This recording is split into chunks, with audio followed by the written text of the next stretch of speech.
సమస్త విధ చంచల మనస్థితి నివారణ ద్వారా మనస్థైర్యతా సిద్ధ్యర్థం సకల మేధాశక్తి ప్రాప్త్యర్థం వాక్ సిద్ధ్యర్థం వాక్ సంబంధిత దోష సమస్త దోష నివారణార్థం వాగ్దేవి అనుగ్రహ సిద్ధ్యర్థం సర్ప బలిదానార్థం కర్మ కరిష్యే ఇది సంతానం అయింది. చూడండి, ఇప్పుడు మనము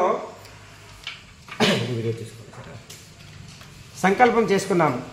ఏమి ఆశ్లేష బలి ప్రదానం చేస్తే ఏ ఒక దోషాల పరిహారము అవుతుంది అని చెప్పేస్తే మీకంతా ఇప్పుడు సంకల్పంలో కొన్ని తెలిసింటాయండి. అంటే మాతాపితృ నిందన చేసింటే సమస్త పుణ్య వృక్షాలు ఏమన్నా మనము దాన్ని ఛేదనం అంటే కొట్టేసింటే, అలాగే క్రిమికీటాది వధ క్రిమి కీటాలని పక్షుల్ని అంతా కూడా ఏమైనా సంహారం చేసింటే, ఫలం ఇచ్చే ఒక వృక్షాన్ని ఎన్నో జీవాలు దాంట్లో భోజనం చేస్తుంటాయి, ఆహారం తీసుకుంటుంటాయి, అలా వృక్షాన్ని మనము కొట్టేసింటే దానిలో గృహము చేసుకుంటే వాళ్ళు గూడు కట్టుకుంటుంది. అలా ఏమన్నా సర్ప బిడాల హనన సర్పాలు పుట్టు ఉంటుంది, కొట్టేసింటాము. సర్ప దారి అనే భూమి లోపల ఉంటుంది, దాన్నేమో దానిపైన ఇల్లు కట్టుకొని చేస్తాము. సిటీలో అంతా కూడా తెలిసలేదు.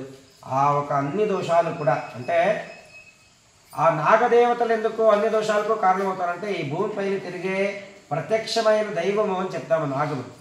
ఆ నాగాలు ప్రత్యక్షంగా మనం చేస్తుండే ఒక తప్పుల్ని పాపాలని చూసి చాలా ఎక్కువగా కోపం చేసుకొనిస్తారు. అప్పుడు మాకు నాగదోషము.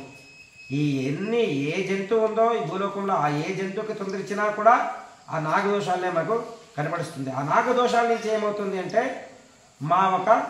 ఎప్పుడు మాకు ఆ దశ వస్తుందో జాతకంలో ఆ సర్పదోషాలు మాకు ప్రాప్తమవుతుందో అప్పుడు ఏ విధమైన ఇప్పుడు విద్య కావచ్చు, పుత్ర సంతానం కావచ్చు, వివాహం కావచ్చు, దాంట్లో మాకు విలంబము అనేది ఉంటుంది. అలాగే చాలా ఒక పుణ్యతమైన దినం ఈరోజు మాఘ పౌర్ణమి. ఈరోజు మనం చేస్తున్నాము. అట్లే ఇంకా చెప్పలేము మనం, ఇంకా చాలా విధాలుగా ఆ సంకల్పం అనేది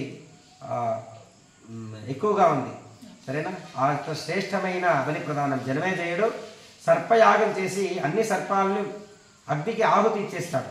ఆహుతి ఇచ్చేస్తే అప్పుడు వాడికి అది అయిన తర్వాత ఎంతో పాపం అని చెప్పేసి ప్రాయశ్చిత్తం వస్తే ఈ ప్రాయశ్చిత్తానికి ఇంకా పరిహారం ఏమి అని చెప్పేసి యోచన చేస్తే దేవుడు తపస్సు చేస్తే అప్పుడు దేవుడు అనుగ్రహం చేసి ఈ ఆశ్లేష బలి ప్రదానాన్ని ప్రసాదించి వాడు అంత పెద్ద పాపం అంటే కోట్యాంతరమైన సర్పాల్ని వాడు ద్వేషభావనతో సంహారం చేసేసాడు యజ్ఞములో.